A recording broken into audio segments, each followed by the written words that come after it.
just deciding to seal my pages with some washi tape, and originally I had thought that I would make this a little bit of a feature, but decided not to after pretty quickly. And I was just using matte soft gel medium to glue it down. But then I saw this gorgeous pretty piece of paper that I received in Happy Mail and thought, I've got to use it.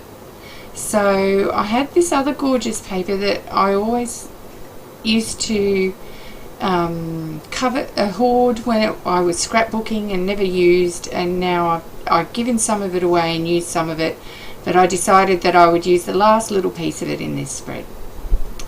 And I had an idea to make this a little bit layered, so unfortunately, rather than just having a straight edge, so unfortunately for me it didn't quite cover the top after I cut it out, and then I came up with this like awesome idea to actually layer the bit that I'd cut off and this bottom bit, but I still was required to do a bit of painting in the background.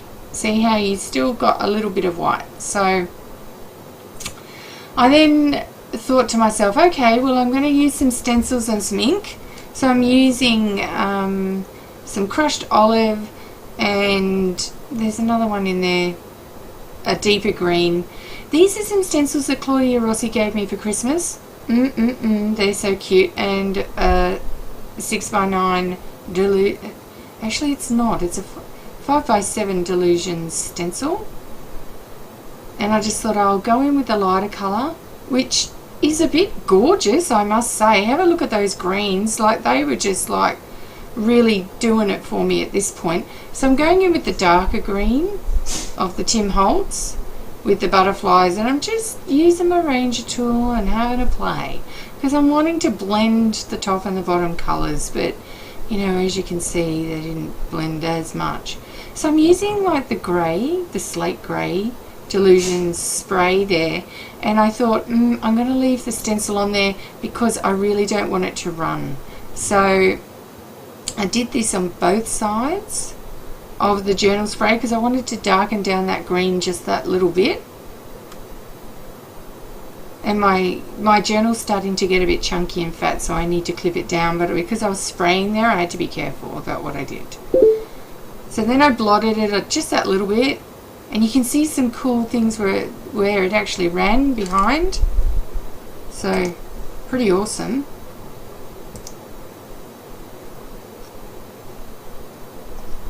And at this point I decided to then put that in, and I realised that I put that in too low, and because it was making a mess underneath I decided that I would leave it.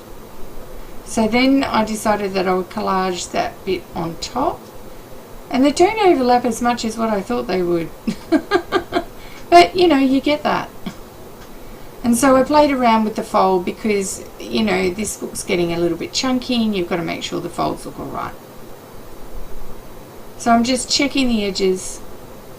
Doesn't that look a bit gorgeous? But the top doesn't really mesh with the bottom so much at this point. So I just thought to myself, okay, I'm really going to have to use some watercolours, I think, to try and blend those two together. So I'm just having a look at some of the elements that I pulled out. I'm not going to use them all, but I am going to use that fairy. It's by La La Land, and it's actually fairy bunting. You can see the little two divots on here. So I actually have a pack of 10 of them, and they're tiny little fairy bunting. And I didn't buy them for fairy bunting. I actually bought them to use in art journal pages and possibly send in Happy Mail.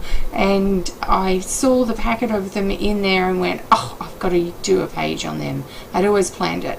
So all I'm doing now is just using some grass green watercolor to actually just continue the randomness of the Delusion sprays and the inking, and just make that look like that there is foliage in the background. And I'm now greening up some of the leaves because I want to marry that color all from top to bottom of this particular spread. So to be able to make those a little bit more believable, I just deepened the green in some of those dark leaves that were already dark. And I spend a little bit of time doing this, and I use 2 different types of green, and then I go in with some Neocolor crayons after that, and that's coming up,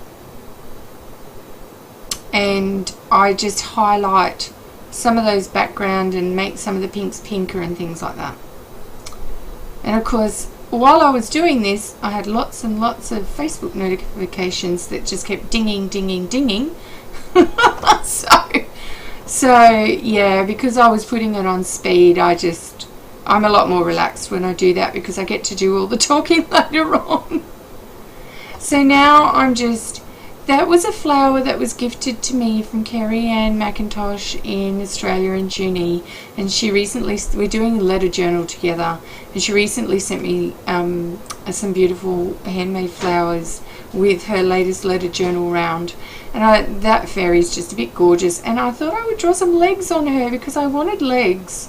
I wanted her to be standing up, so I'm just drawing some little whimsy legs, and decided that I would go around most of her features in a black foodball pen, just to make the legs more believable and give her that kind of illustratorly sketchy look. And I'm going to colour those legs in because they're like really cute, and I have a thing for stripy stockings. So I'm just whitening them in so that you can't see the background, and just adding a little bit of extra doodling to Kerry Ann's flower because I wanted to highlight it with a white Signo.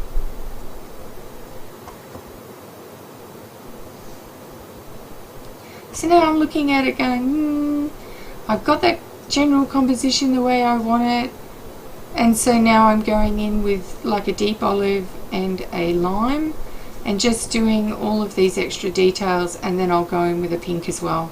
You can see there, just to highlight and make the ones that are actually pink that little bit pinker. Very cute.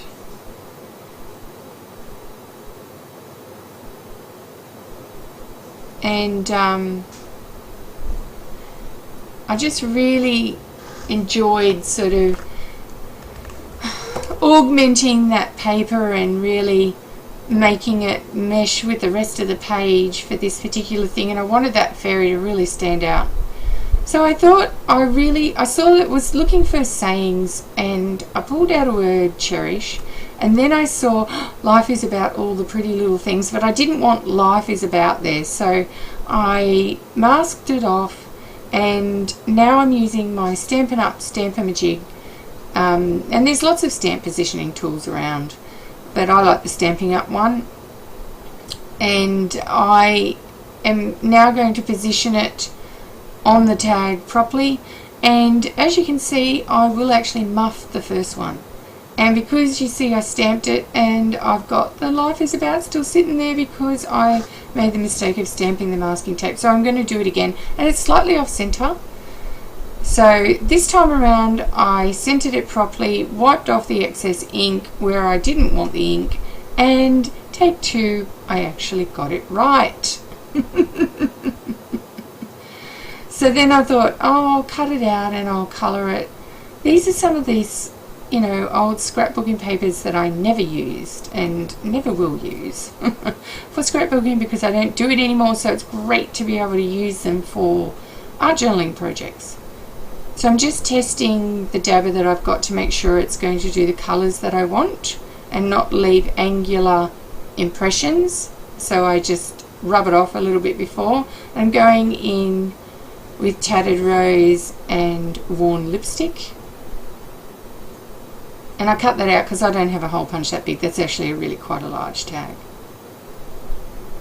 And so now I've pulled out the Distress ink again and just highlighted just a little bit, and this time round these are usually water soluble, but they just seem to soak into that scrapbooking paper so fast, so in the end I blurred them a little bit, but they didn't really do the water soluble thing. And there's this Cherish word that I really liked, and it's got some little birdies on it, and I wanted to mask off the little bit, I think it's got every moment or something, and because that writing's really tiny, I had to hold the post-it note there while I inked it up, because I didn't want those tiny little words. So I've got it stamped there. And now I'm just going to glue it on, but I think, oh, I want a ribbon, but of course I think that after I've glued it on, which is usually my way. So I dig through the entire thing and then go, I can't find anything that I want, and then I find this tiny little piece of organza and it's perfect. Not the colour scheme I was going for, but I think it complements really well. Really earthy and just sort of goes with it really well and blends in with the background. So now I'm just going to outline everything with the Stabilo. I want that fairy to stand out from the background and the tag as well, and I'm going to edge all the borders except above the word Cherish, because I'm going to go underneath the word Cherish, as you can see here, and I'm going to have it as a broken line there just to provide just that little bit of interest. And I'm doing the shadow so that she's standing in front of the flower, not that the flower is in her hair. And I'm not shadowing the flower. So I'm just going around, and of course there's glitter on some of those flowery papers.